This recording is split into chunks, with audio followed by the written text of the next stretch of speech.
You're listening to Fathers Handling Business, where fatherhood meets real talk and real solutions. Here are your hosts, Donté Witherspoon and Dwyan Marsh, ready to dive deep into the art and science of parenting. Let's get started and empower the dad in you. I was legit about to tell you about the Pledge of Allegiance. The Pledge of Allegiance? Pledge of Allegiance, because like my son and I, we did a deep dive. I got a call from the school saying like, hey, we just want you to be aware that Donté Jr. has not been standing for the Pledge of Allegiance. Wait. So they still do the Pledge of Allegiance? They still do the Pledge of Allegiance every day. All right, is your kid in a public school or a private school? Public school. What grade? So at the time, this was when he was in 5th grade. So this is last year. This is just last year. So he's in 5th grade and they're still doing the Pledge of Allegiance? Still doing. I thought that was out of schools. That's interesting. Yeah. But go ahead. So I had to explain to his teacher, and he had been doing this the previous year. So she had no idea that he had been doing this for a whole year. To where he doesn't stand for the Pledge of Allegiance. He does not stand for the Pledge of Allegiance. And we had a conversation about it. We did a deep dive into why. Who's we? He and I, my son and I, and why he didn't want to. Okay. And his reasoning was on point. What was his reasoning? All right, so I'm gonna get into it. So he was like, I don't fully believe in the Pledge of Allegiance. And I was like, okay, why? He was just like, well, because I don't believe in what it says. And I was like, well, what part of it don't you believe in? Because I was curious. I'm like, okay. Right. I'm like, little Kaepernick. We got a little Kaepernick on our hands. Okay. And he was like, liberty and justice for all. Okay. And it struck a nerve. It hit me hard. I was like, oh, okay. So let's get into it. All right. We want to welcome y'all to Fathers Handling Business. You just caught us in the middle of a real conversation here. And we're talking about faith in schools. Is it integration or is it overstep? I'm Dwyan Marsh. This is my co-host, Donté Witherspoon.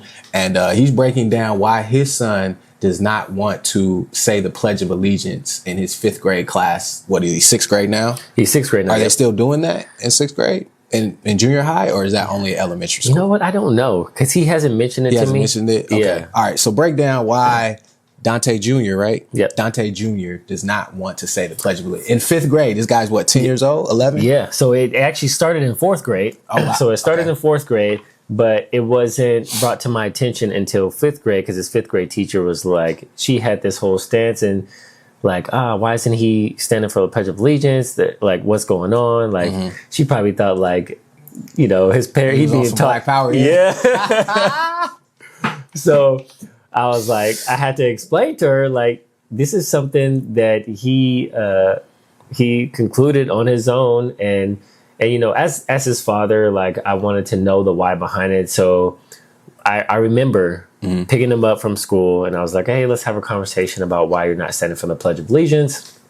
So picked him up. We went to Blaze Pizza and we sat there for like 2 hours and we literally dissected word for word the Pledge of Allegiance and its meaning, like the complete meaning. Okay. Right. And so he concluded, there is not liberty and justice for all. And mind you, this is 2 years ago, during the pandemic and during like a lot of the. So we're saying this is around 2022. So this is after George Floyd. This is after all the racial reckoning, as they call it, racial awakening. Racial reckoning. Yeah. What are they calling it? All of the above. Whatever they were calling it in the time between 2020 and about 2023 or so. Yes. Like this country, the United States of America, kind of went through a racial reckoning.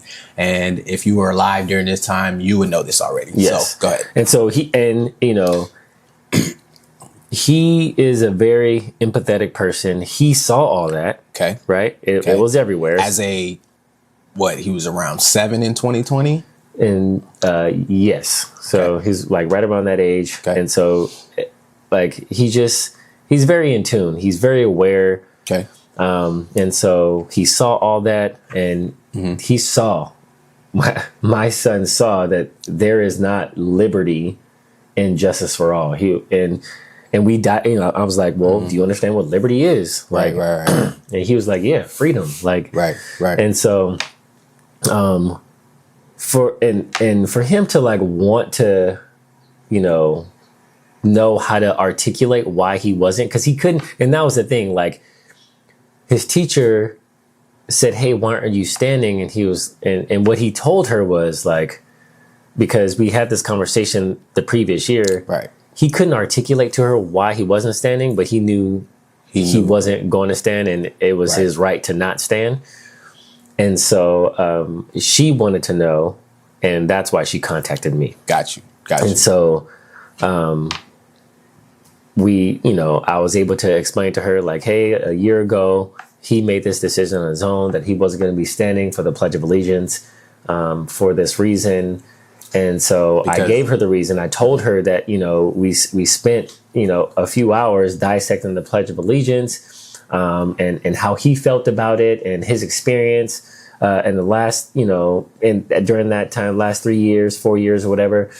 And so she had a better understanding, and her idea was like, well, can he, put together like a PowerPoint presentation and present it to the class? In fifth grade? Fifth grade. Yes. Okay. And so he did. Wow. He did. Okay. And so he put together a PowerPoint presentation, and he presented it to his class as to why he does not stand for the Pledge of Allegiance. And it was powerful. Okay. And I'm going to tell you how powerful it was.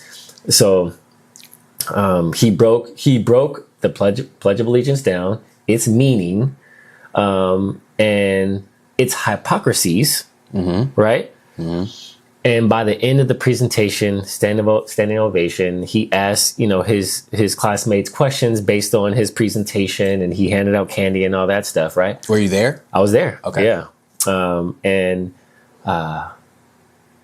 It's got to be a proud dad. The next day. Oh, that's absolutely. That's a proud dad. The vice principal was in there. Like that's hard. That's hard. I like that. And man, it's choking me up right now. Yeah, and so the next day, I wanted to know how the next day went, right? Mm-hmm. And so the next day, I said, hey, like, how was school today? Like, during the Pledge of Allegiance.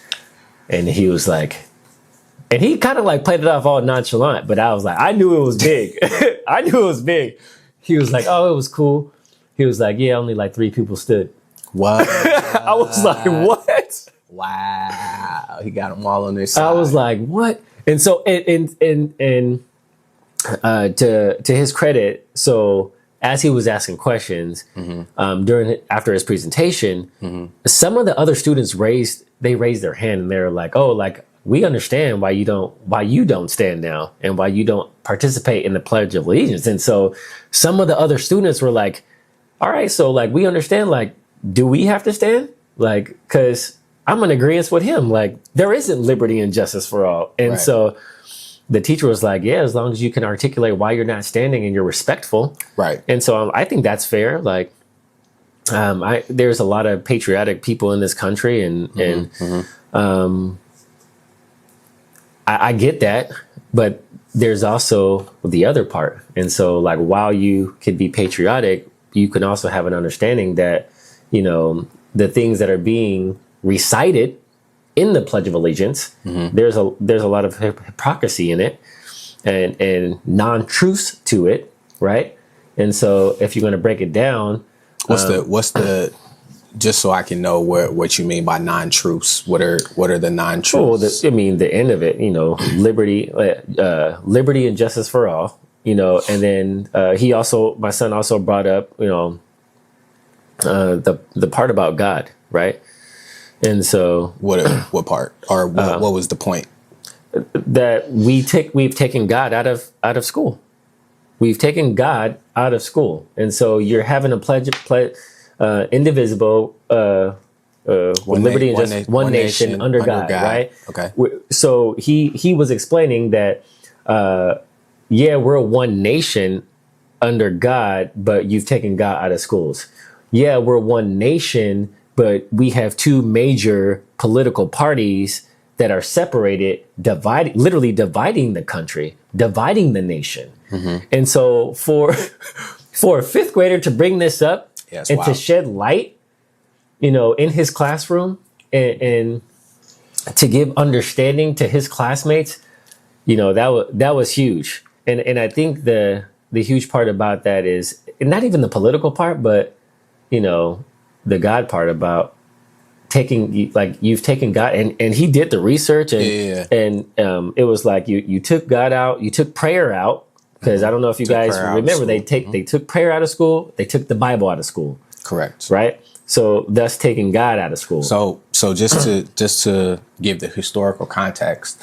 So prayer in public schools officially removed by the U.S. Supreme Court in 1962 and 1963 through two key rulings, Engel versus Vitale and Abington School District versus Shemp. These decisions prohibited state-mandated prayer and Bible reading in public schools, citing the First Amendment. There you have it. So up until 1963, there was state-mandated prayer. And obviously the Pledge of Allegiance was part of that as well. But, you had to pray in public schools. And then they took that out. Yeah. So go ahead. Yeah. So, I mean, like you said, proud dad moment, of course. But then also, like, I was just proud of him for willing to get up in front of his classmates and to share his heart behind why he wasn't standing for the Pledge of Allegiance, to shed light on the truth of the Pledge of Allegiance and its hypocrisies within it. And then to show like a sign of leadership.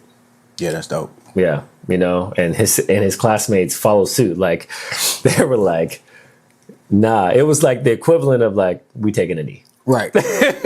My man was Kaepernick up in there. Yeah. That's wow. Donté Kaepernick, huh? Donté Cap. Oh man, I can't wait to meet that young man. Yeah.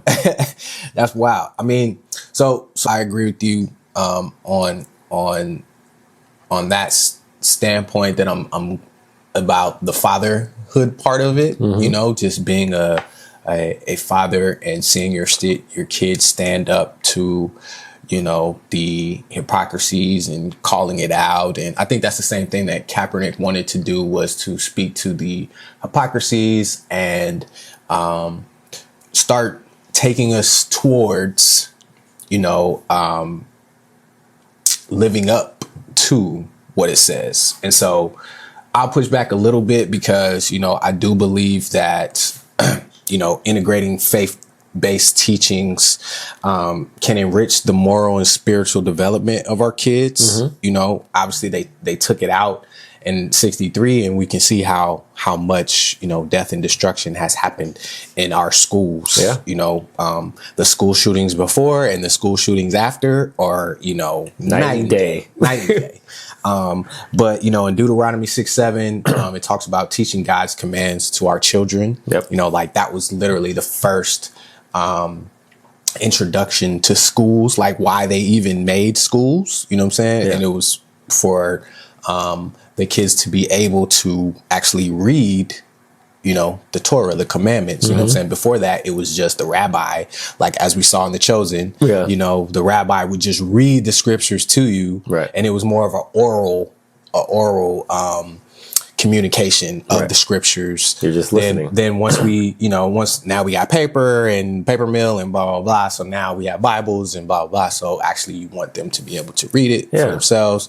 So that was kind of the original reason when they started the schools. And then the business corporations wanted to create factory workers. And so that's really why we have schools in the first place. Like if you really think about it, there's no other place in society where you sit in a row, right, behind other people, and you listen to somebody speak about something, one subject for an hour, and then go to another subject for another hour, and then another subject for another hour. Right. And I mean, they built it to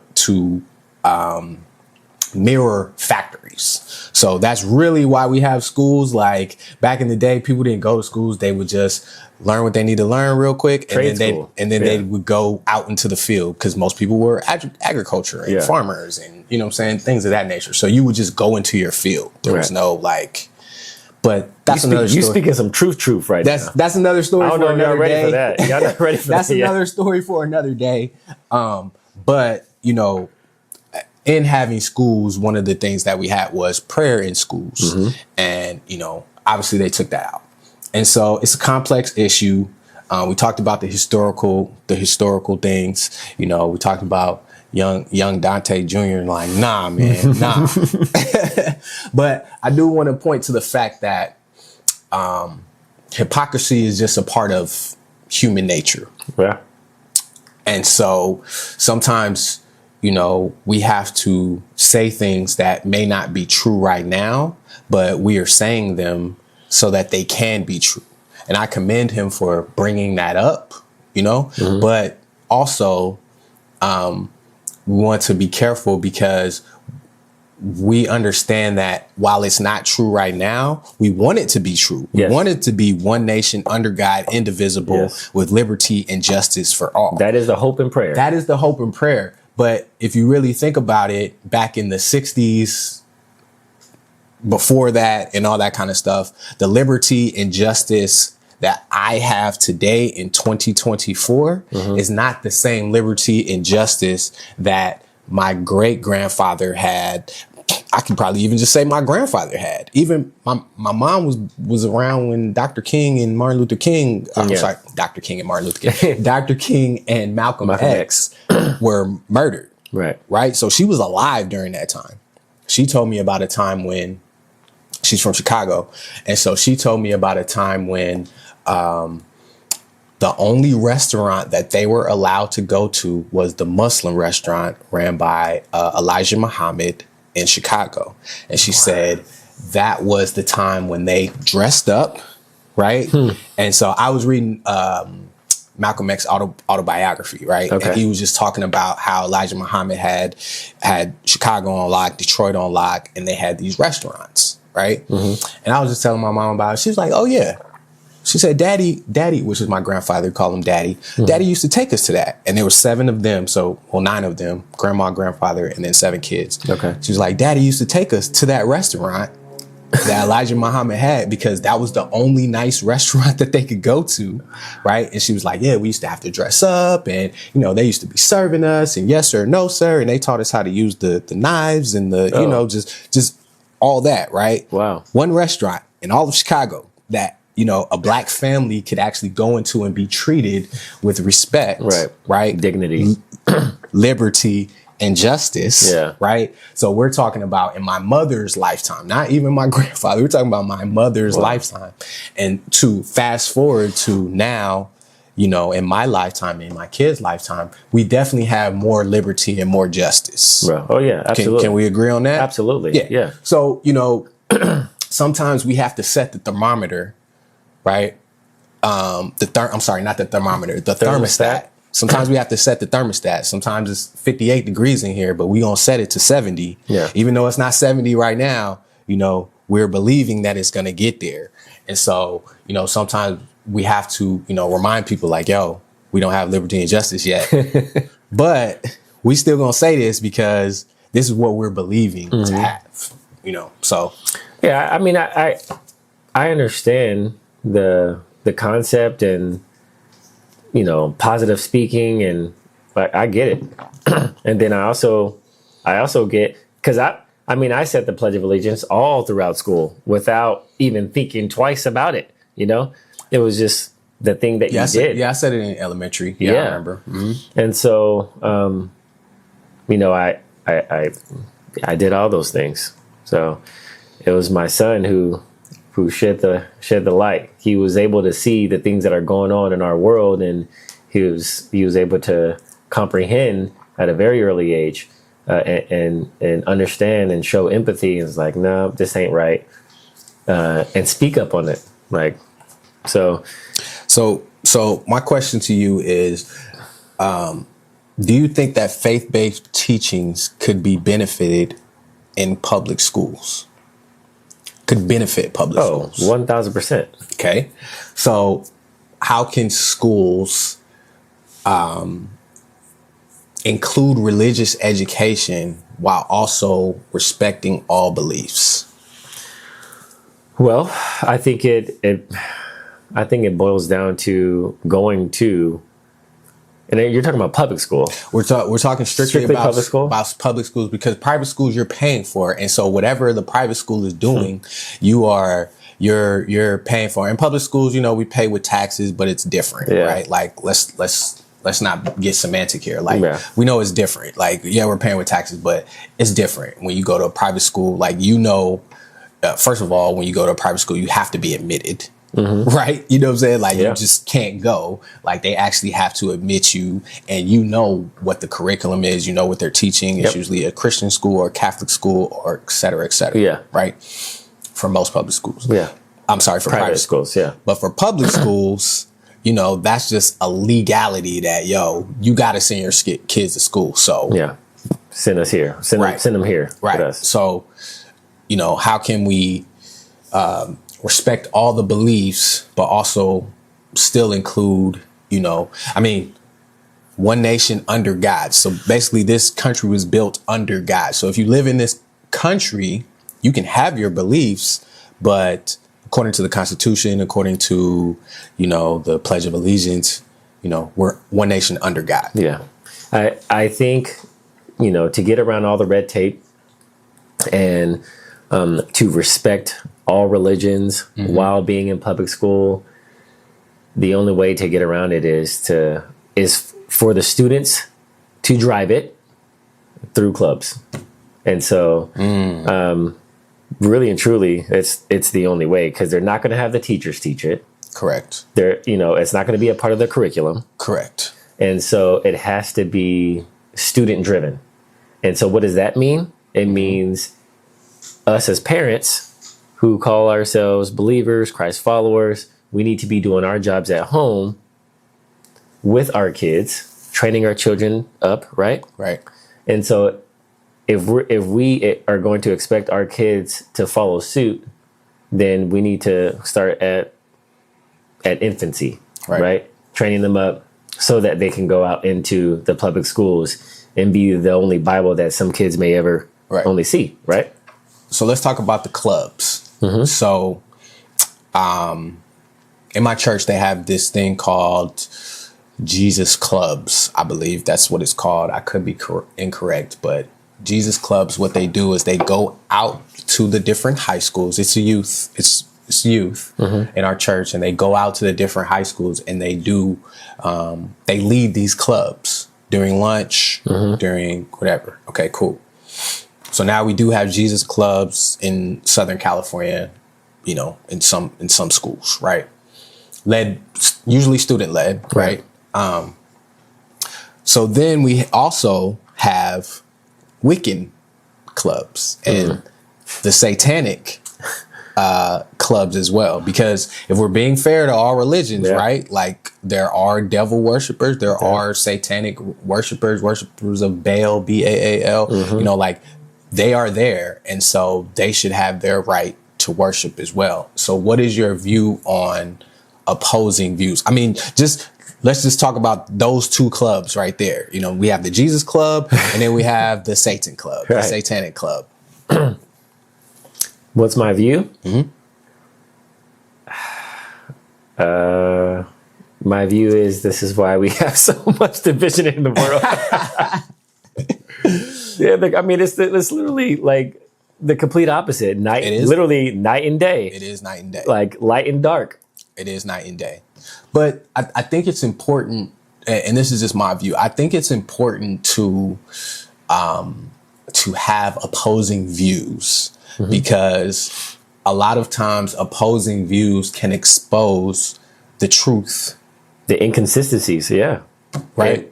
It can expose the truth, so if you're standing on, like, I don't have to believe what you believe for me to listen to you, right? And understand where you're coming from, right? And then you can listen to me and, you can understand where I'm coming from, right? And we don't have to argue. We don't got to fight about it, but you can share your belief. I can share my belief, you know, and that's kind of how we can have a healthy conversation. Yeah.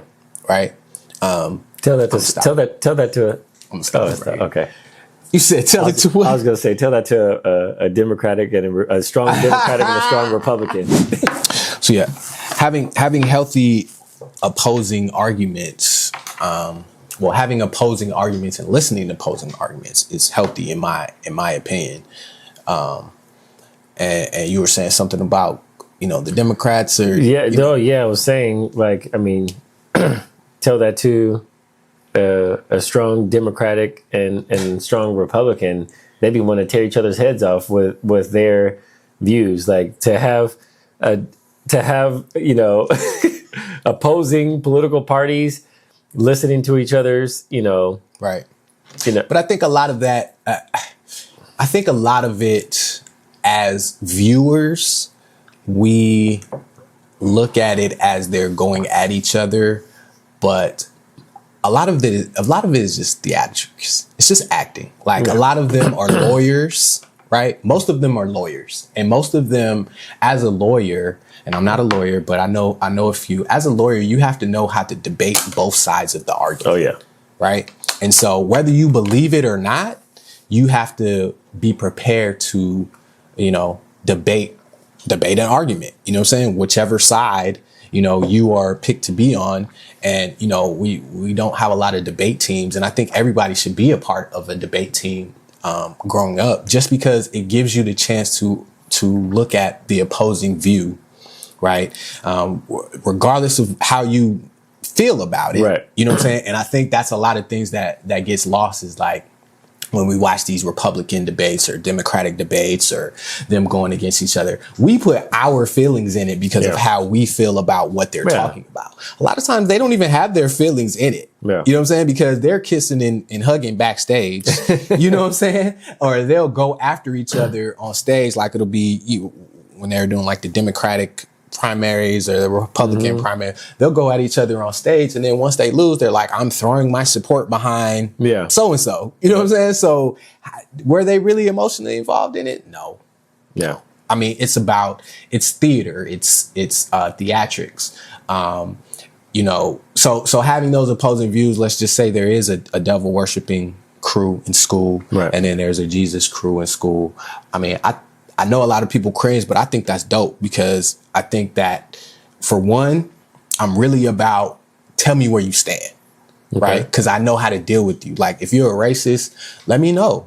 You know what I'm saying? Like that's okay. You know what I'm saying? That you're a racist. You know what I'm saying? It's not okay that you're a racist. But it's okay in the sense that let me know where you stand. Don't try to be sneaky about it. You know what I'm saying? Let me know where you stand so that I know how to deal with you accordingly. Right. You know what I'm saying? Like, that's just letting me be able to deal with you. You know what I'm saying? Yeah. So having those opposing views, like when I was growing up, my mom made me research occults, right? I had a whole book of just different cults and different occults. And, you know, as a teenager, I read a bunch of them, but there's one occult who their tagline was, "Come on, ma, burn your bra." And so I'm 15, so I'm like, what is this? What religion is this? Ma, why we not in this religion? Like, it was about, you know, like, it was about the liberation of women, being free and free the titties. Can we say titties? Free the nipple. Free the nipple. You know what I'm saying? And as a teenager, I was like, I'm down with this. I'm down with this religion, because, you know what I'm saying, they talking about making sure that the nipples are free. You know what I'm saying? We don't got to cover them up. You know what I'm saying? We don't got to, women ain't got to wear bras. You know what I'm saying? Just as a young man, you know, that was my, you know, that's the one I remember for sure, right off the top of my head. But I did study a bunch of different cults, and, you know, the main thing that I got from it was, you know, a lot of religions and cults and whatever you want to call them are based around themselves, based around, you know,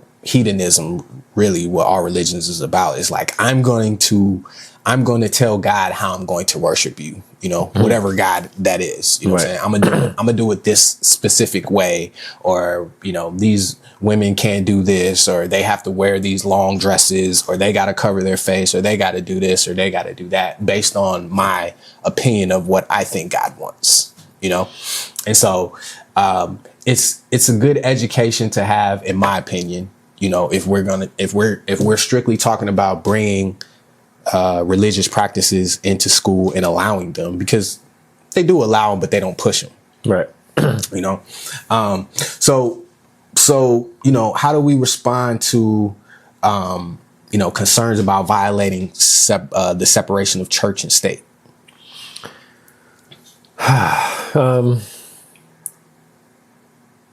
I don't know. Like, can you? Like what can you do about it other than like put it on our kids? Put it on our kids in what way? Like allowing them to lead as opposed to not doing anything and not educating our kids to just stay silent. Like, religion, or sharing your faith is not allowed, so don't do it. It is allowed for kids to do it. So it's but the administration, the teachers cannot do it in this current environment that we are in. Correct. So really and truly, it's about, for me, it really has to be it has to be something that your kid wants to do. It's not about pushing any type of agenda into the schools through your kids. It's about like, hey, like, you have a right to share your faith if you want to. And if you want to, here's how you can do it. So teaching them how they can, if that's what they choose to do, if that's what they want to do. Some kids are very strong about their faith and they want to share their faith openly. And I don't see anything wrong with that, right? And on the same token, it's just like you, and you're teaching your kids about discipleship, like, by doing that. But I think it's something that they would have to want to do in order for it to be like a successful thing and ongoing, because at some point your kid is going to leave the school. And so this is true. Right. And like, if someone else doesn't take the reins, then it falls apart. It doesn't, it ceases to exist. So yeah, I think it boils down to, putting it on the kids who actually want to do that or want to share their faith in school and have a voice in that way. Okay. So let's just speak on morality for a second.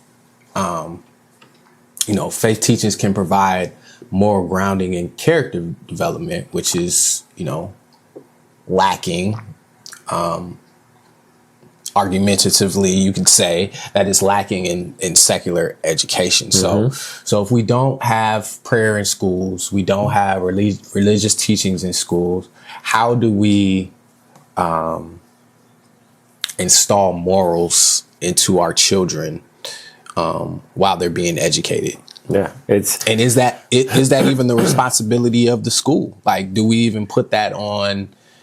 Because we said, not in this podcast, but earlier in a different podcast, we talked about how much time our children are in these schools, whether public or private.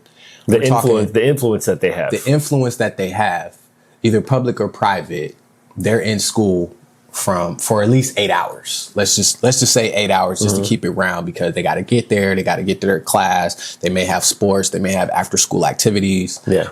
Minimum 6 hours, but So they have the influence of, 1/3 of the day. Their teachers, their friends who come from many different backgrounds, from all these people outside of their actual home, and and how they're being raised by their parents. So so your question is, how do we instill the morals, or how do we not even instill the morals, because I believe that's a home thing. Yes. But how do we for the people who aren't getting it at home, right? Right. Like, how are we teaching the morals? Like, what is the moral grounding point? What is the, if there's no religion in school, there's no God in schools. I know there's one nation under God, but that's the only thing that they teach, right? About God. Okay. So what is the moral grounding, or the basis that we have for our kids? I think most schools have their own. I know for Public schools? Yeah. So like for my daughter's elementary public school, they're very big on kindness. Okay. So, I mean, they got it painted all over the school, you know, kindness counts and, you know, be kind. Mm-hmm. So, you know, their whole moral value spiel, if you will, is about kindness, right? Which is, you know, it's great. And do they base that on anything, or they're just saying kindness is just the way to be? I think they base it on it's just the way to be, because it's not attached to any type of religion, if you will. Right. I think they were very careful with the wording, that they used, and it's something that you know, we should all embody as one, as a human, you know, human society, human beings. Like, we should all be kind to one another. And I think it encompasses everyone. You know, I think that's, you know, where they were going with that. Okay. So kindness can be part of the curriculum. Is it a part of the curriculum, or is it just part of? Oh, okay. Yeah, it is. Okay, nice. So do they have any type of clubs or extracurricular? Because I know this is just elementary school that you're talking about, right? So do they have any kind of clubs or after school activities or? No, I mean, I think they incorporate it in their classrooms, and then they have like a kindness week where they send home a paper and try and do like one of these, you know, acts of kindness throughout the week or whatever. And so they list a whole bunch of different acts of kindness. And they encourage the students to do that throughout the week. And so this is based off of the school. So the school is doing this on their own, basically. Yeah, the school is doing this on their own. Yep. Interesting. And I would assume that other public schools would, you know, incorporate something of the nature in their schools as well. That would be good to know. Yeah. Please let us know. Like, are public schools actually implementing this kindness rule, or what are the moral backgrounds or the moral things that they're trying to teach the kids in these schools? I would like to know how they're doing across the country. You know, like what else are they doing? Like, how are they instilling morals into our kids?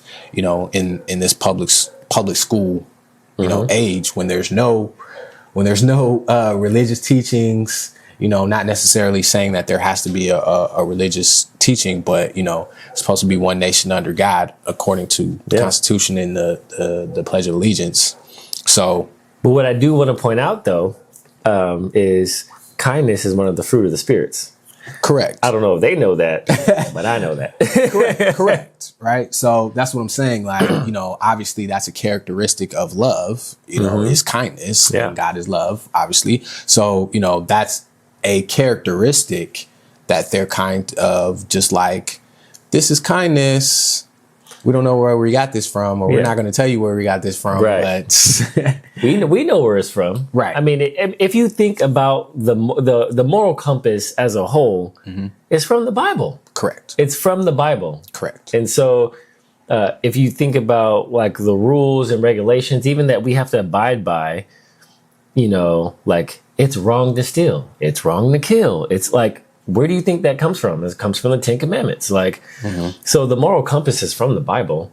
And for you to like say like, oh, well, we can't practice these things in the public schools. Like, we've taken God out of the public schools. Like, it's like, did you really though? Like, and so like, why try to hide it? Like, just embrace it. Like, because it's good.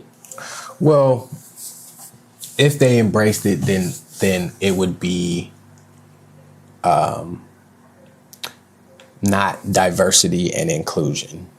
Yeah, if you slap the Christian name on it, Right. yeah, I mean, yeah, it wouldn't encompass, every religion, but I mean, I'm gonna call a spade a spade. Yeah. So what can we take away from this? What are we saying here? Are we saying that, religious education or godlike morality should start in the home? Absolutely. Correct. It's not in the schools anymore. Right. Correct. And we are seeing the fruits of that, right? Because or the lack thereof. Because I mean, you brought up a great point about, in elementary school, and your kids in elementary school, they preach kindness, they got kindness everywhere, et cetera, et cetera.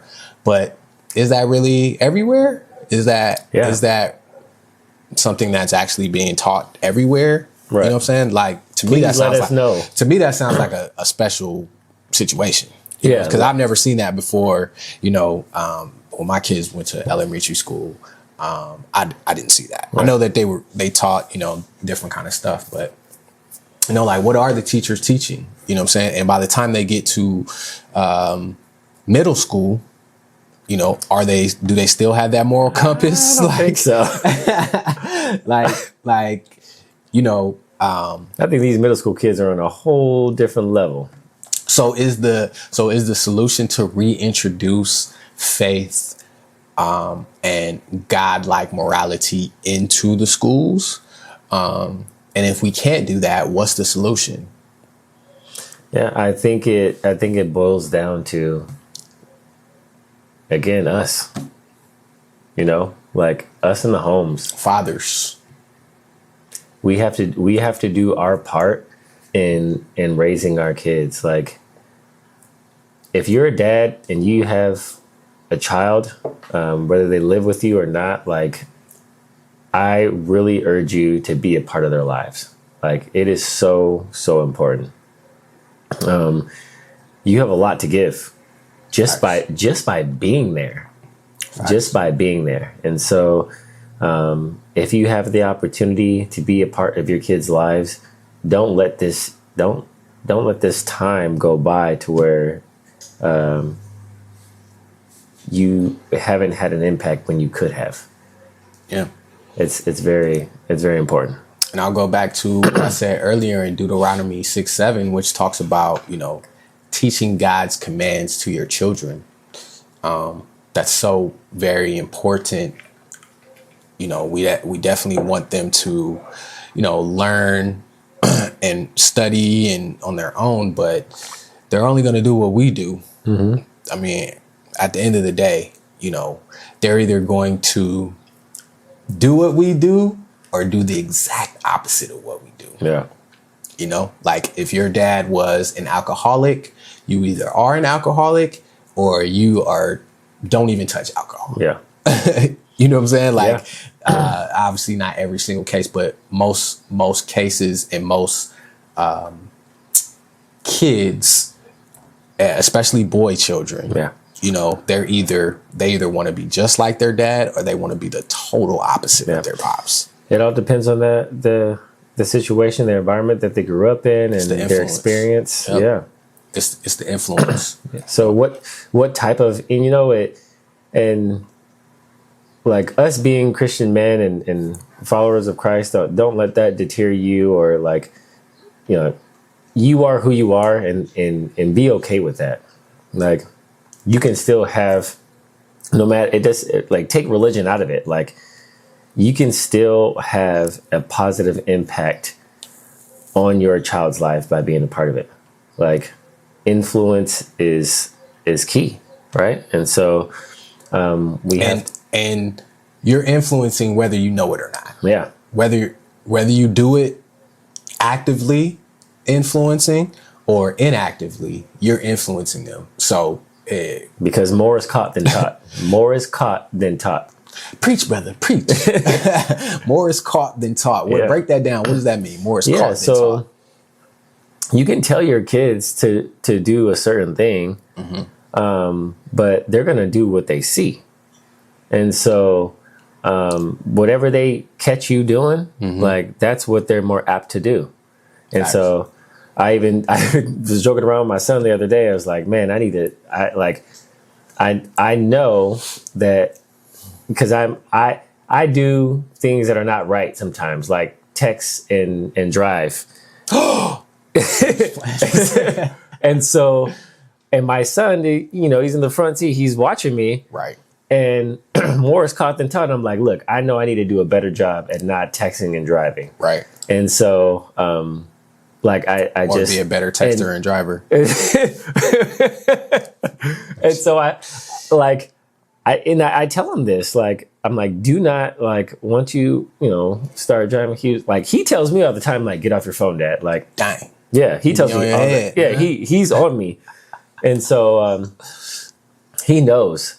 But also, more is caught than taught. So, like, I also know that even though he knows that I'm not supposed to be texting and driving, and I know that I'm not supposed to be texting and driving, he's seeing me text and drive. And so once he gets to that age where and we already know that the phone is such a huge distraction. Like, it's like, oh, I can't live without my phone. Right. Like, I get a text, like, oh, I got to see who it is. Like, he's going to remember me texting and driving. And so I need to do it. So you still have 6 years left, at least, before he starts driving, right? Somewhere around there. Yeah. Well, how old is he? He's about to be 12. Oh, he's about to be 12. Month. So you got 4 years left. Mm-hmm. So you can change that narrative. I got to change my habits. You got to change your habits. You can change that narrative to where he sees you actually not texting and driving and maybe just using the hands free. Yeah. Using the hands. I have to have a better influence on my kid's life while driving. Yeah. I used to drive a lot with my knees. I'll be eating. And my kids used to be like, "How are you doing that? How are you driving without hands, Dad?" Like, I've never seen anybody drive with their knees. And you know what's so funny is I learned how to drive with my knees because I saw my friend's father do that when we used to go on trips. Used to go on fishing trips with him, and he used to always be driving with his knees. Yep. I'm like, yo, that's dope. So when I drive with my knees. Like, you know why I drive with my knees? Because I saw my dad do it. Exactly. So like you said, more is caught than taught. Like, he didn't teach me how to drive with his knees, but he taught me by doing it. Yeah. And so, our habits, are going to be picked up. They're either going to be embraced or repelled. Yeah. You know what I'm saying? Like the habits that they don't like from us, they're going to try to go the opposite way. Right. They're going to try to repel. And it's interesting because they don't have any context around what we do. Right. They just know that we do it. You know what I'm saying? And so we have to definitely be careful and, have conversations, why we're doing what we're doing.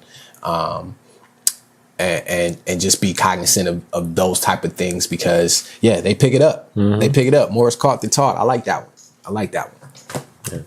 Well, cool, man. So talked about a lot today. We kind of just jumped into the conversation, which was kind of dope. I actually like that. And so just talking about, I don't